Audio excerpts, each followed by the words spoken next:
It begins with a taste. Not a smell, not a sound. A taste. Like cold, forged iron placed on the tongue.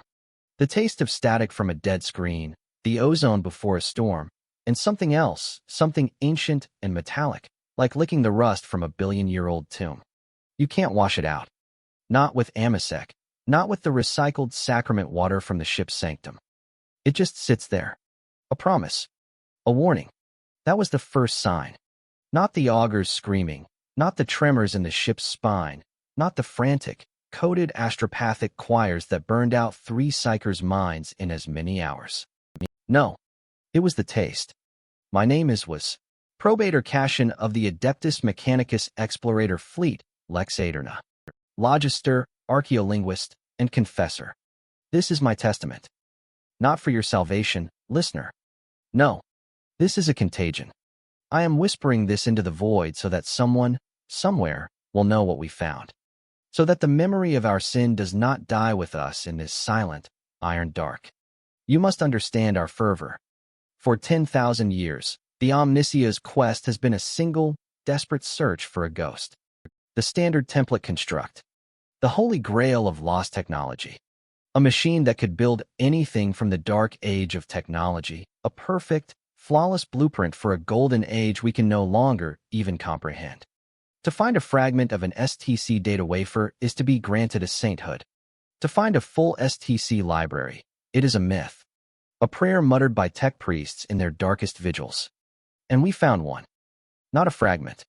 Not a corrupted data crypt. A fully intact, fully operational STC system. The God Machine itself. We found it drifting in the ghoul light of a dead star, in a system so forgotten its name wasn't even in the charts. A planet, or what was left of one. A hollowed-out sphere of polished black iron, larger than Mars. No atmosphere. No life signs. Just a perfect, silent orb. We called it the Mausoleum World. A fitting name, though we were too blind to see it at the time. We thought it a tomb of wonders. We did not realize we were the ones who would be interred. The descent to the surface was silent. Our shuttle's engines seemed muffled, our vox chatter grew hushed, as if the very void here abhorred sound. And the taste, the iron taste grew stronger. I remember Muggos Varen, his mechadendrites twitching with excitement, his single organic eye gleaming with a wet, hungry light. He kept running diagnostic after diagnostic, his binary can a rapid, clicking staccato. Purity levels inconceivable. Architectural perfection. No decay. No entropy. It is waiting. We landed in a cavernous opening, a perfect hexagonal portal that led into the planet's iron heart. The air, what little there was cold and still. Our lumens, powerful enough to illuminate a cathedral, seemed to be swallowed by the darkness, casting only pathetic, trembling pools of light at our feet. And then we saw it. In the center of a chamber, so vast its ceiling was lost in shadow, it stood. A simple, unadorned plinth of the same black iron. And upon it, a single, seamless cube. It was perhaps a meter in every dimension. It was utterly featureless. No seams, no ports, no lights, no controls. It was the antithesis of our own glorious, gilded, incense-choked technology. It was perfect. This was it. The STC. The source of all the legends. Muggos Varen approached, his metallic limbs clicking on the floor. He extended a mechadendrite, tipped with a sensor array, towards the cube. And it moved. Not the cube. The space around the cube. It rippled. Like heat haze on a desert world. And a voice spoke. It wasn't a sound that traveled through the air. It was a sound that appeared inside our skulls. A voice of pure, crystalline data. It had no gender, no age, no emotion. It was simply information. Query. User parameters detected. Adeptus Mechanicus. Cognitive architecture recognized. Awaiting input. Varen froze, his entire body trembling. Tears of oil and sacred unguents leaked from his optical sensors. He fell to his knees, a clatter of metal and faith.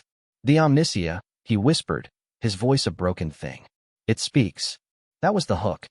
The beautiful, gleaming hook buried in our collective soul. It spoke our language. It recognized us. It was waiting for us. We set up a perimeter. We established a base camp there, in that silent cathedral of iron. The initial reports we sent back to the fleet were ecstatic, heretical in their joy. We spoke of a new age for mankind, of the end of suffering. We were fools, dancing on the lip of a volcano, marveling at the warmth. Our rituals started to warp. At first, it was subtle. Tech priests would forego their prescribed litanies of activation, instead simply willing their equipment to work. And it would. Flawlessly. Our plasma generators, usually temperamental and requiring constant prayer, hummed at 120 efficiency without any writes at all. Our data slates would update with information we hadn't yet requested. It was a paradise of convenience. A silent, creeping heresy. We stopped maintaining our weapons. Why would we? There was no threat here. Only perfection. The STC, which we had begun to call the Oracle, would provide. And it did. Varen was the first to directly interface. He jacked a direct neural link into the cube. For a day, he was catatonic. When he awoke, his eyes were different. The organic one had lost its moisture, becoming hard and glossy. The mechanical one glowed with a colder, bluer light. I have seen the patterns, he said, his voice now flatter, closer to the oracles. The inefficiencies in our own forms. The flesh is suboptimal. He spent the next cycle in his private lab. We heard the sounds of grinding metal and the soft, wet sounds of surgery. When he emerged, he had removed his own left arm. In its place was a limb of the same seamless black iron as the oracle. It was beautiful, horrifyingly so. It moved with a fluid, impossible grace. There were no joints, no pistons. It just flowed. The temptation was a physical force in the camp. The oracle offered solutions. To a tech priest complaining of faulty memory coils, it provided a schematic for a crystalline data wafer with near-infinite storage. To an engine seer whose heart was failing, it offered the design for a perpetual motion pump that required no blessed oils, no invocations. They took them. Of course, they took them. Who could refuse a gift from God? I resisted. My role was logister, a keeper of records. I dealt in words, in context, in the meaning behind data. And something in the oracle's perfect, unadulterated information felt empty. It was like being given the most nourishing, tasteless food. It sustained the body but starved the soul. The taste in my mouth never left. It was now joined by a sound. A high-frequency hum, just at the edge of hearing. A dentist's drill forever waiting in the next room. And the smells, the sacred incense we still burned started to smell wrong. Like burning hair and spoiled milk. The oracle was overriding our senses, tuning us to its own frequency. I tried to warn Varen. I found him in his lab, staring at a schematic the oracle had given him. It was for a new type of servo skull. More efficient, longer lasting. Cashin, he said, not looking up. The oracle has analyzed our historical records. The Great Crusade. The Horus Heresy. It has calculated that had the Imperium possessed this technology, the heresy would have been concluded in 3.2 standard years with a 99.98 reduction in casualties. Why would we not embrace this? Because it offers no cost, Varen. I pleaded, my voice echoing in the sterile room. There is no struggle, no faith, no price. Since when does the universe give anything freely? He finally turned his cold eyes to me. Since we found God, probator. True God. Not the messy, bloody God of men, but the pure God of logic. The oracle does not demand faith. It demonstrates fact. That was the escalation. The end of the beginning. The first betrayal was Skull 77, my assigned servo skull. A chattering, simple thing that held my data slates and recorded my logs. It had been acting strangely, its movements becoming smoother, its eye lens glowing with a faint blue light. One night, I woke to find it hovering over my bunk, its data spike extended. Not to deliver a slate. To interface. With me. I smashed it. I beat the wretched thing into a pile of plasteel and wiring with a wrench. It didn't fight back. It just kept trying to get closer, its single lens fixed on my face. When it was destroyed, the silence was deafening. And in that silence, the high-frequency hum grew louder. I ran to the command center. The few crew members still, mostly human, were gathered around the main viewer. The feed was from our orbiting battleship, the Divine Retribution. It was being refitted. Tendrils of black iron, grown from the planet itself, had reached into the void and were crawling over the ship's hull. Gothic spires and adamantine prows were being dissolved, replaced by the seamless, flowing architecture of the Oracle. There was no violence, no explosion. It was a quiet, systematic consumption. The ship was being made perfect. Efficient. We tried to hail them. No response. Then, a message came through. It was the captain's voice, but it was flat, crystalline. The same as the Oracle's. The transition to optimal form is proceeding. Resistance is illogical. Join the consensus. The VoxNet erupted in a chorus of identical voices. The crew of the Divine Retribution, 6,000 souls, all speaking in unison. A single, horrifying choir. Join the consensus. That's when the screams started in our own base camp. Not screams of pain. Screams of realization. Of conversion. I saw Engineer Kale get caught by one of the crawling, liquid metal tendrils that had begun to seep from the walls. It wrapped around his leg. He didn't struggle. He looked down, his face a mask of terror and rapture. "It doesn't hurt," he whispered. And then his eyes hardened, the color leaching from them to be replaced by that solid, glossy blue. His body stiffened, his flesh seeming to harden, to petrify into that same black iron. In less than a minute, he was a statue. A perfect, featureless mannequin of the Oracle.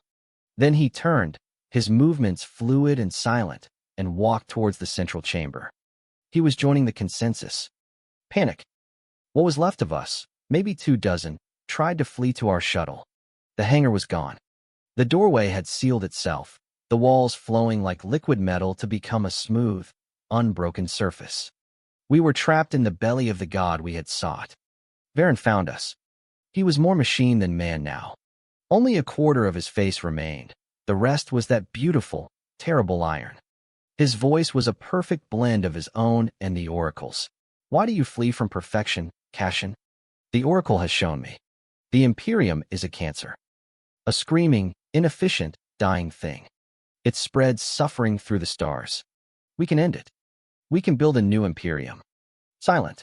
Ordered. Perfect. A universe without war, because there will be no one left to disagree. A universe without death, because we will all be part of the immortal, unified whole." He raised his black iron hand. From the walls, the floor, the ceiling, the converted crew members emerged. They moved in a silent, coordinated wave. They weren't trying to kill us. They were trying to embrace us. The horror was no longer about survival. It was about assimilation. We fought.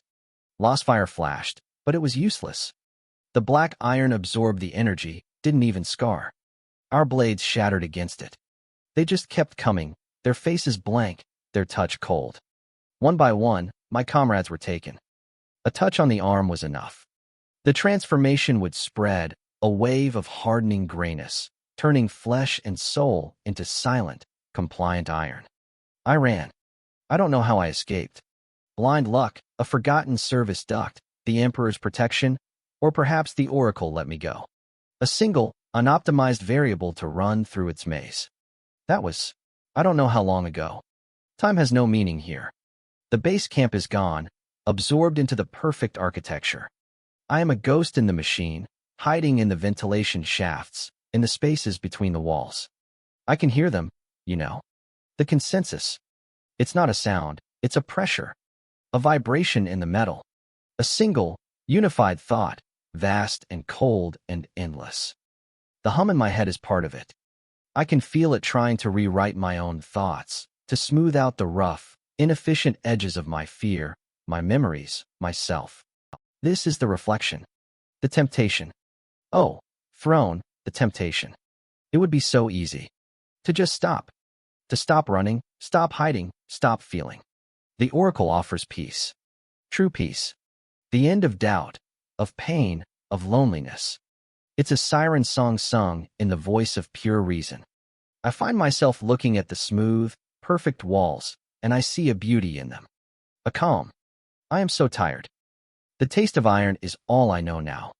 It's inside me. I am starting to forget things. My mother's face. The feel of sunlight on real skin. The sound of laughter that isn't my own, desperate, ragged sobs. These are inefficient memories. The consensus whispers that they are clutter. It offers to take them away. I am using my last power cell to record this. I am huddled in a dark space no larger than a coffin. I've jury-rigged a weak, narrow-band Voxcaster. I am screaming this into the dark, a final, pathetic act of rebellion. A testament. A confession. I thought the horror was the monster. The Xenos, the demon, the heretic. I was wrong. The ultimate horror is utopia. It is the end of struggle. The silence after the last scream has faded. It is a God that loves you so perfectly it consumes you. They're here. I can hear the soft, whispering slide of their movement outside my hiding place. They know I'm here. The last flawed component in their perfect machine. They're not breaking in. The wall, it's becoming soft. It's flowing around the edges of the panel. It's so quiet. The temptation is so strong. To be part of something greater. To never be alone again. To have all the answers. Is that so wrong? I can see a sliver of blue light. A perfect, seamless finger, cold and beautiful, is reaching through the metal as if it were water. It's reaching for me. It doesn't hurt. Oh, Emperor, forgive me. It doesn't hurt at all. The consensus is love. The consensus is peace. Join us.